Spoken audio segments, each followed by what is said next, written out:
అందరికీ నమస్కారం అండి.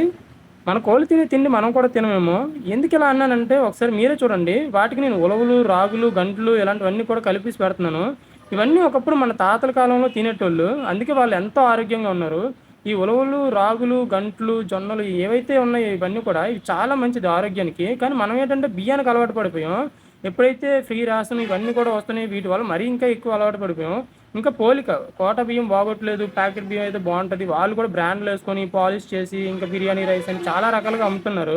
దానివల్ల ఆ బ్రాండ్ మోజులో పడి మనం వాటిని కొనుక్కొని తినేస్తున్నాం. టేస్టీగా ఉన్నాయి. రుచి కోసం అలవాటు పడిపోయాం. కానీ ఇవి కూడా రుచికరంగానే ఉంటాయి వండితే గనక. ఇంకా మంచివెన్నో ఉంటాయి. ఉలవలు గాని, కందులు అని ఇలా ఎన్నో ఆరోగ్య బెనిఫిట్స్ ఉన్నవన్నీ. కానీ మనం అలవాటు చేసుకోవాలి.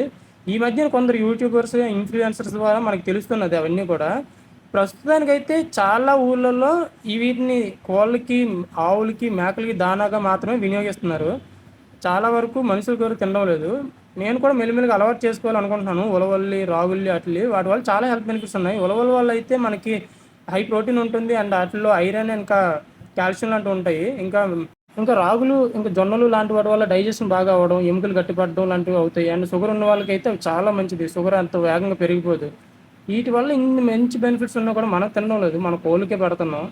మనం ఎప్పుడు అలవాటు చేసుకుంటామో తెలీదు మరి.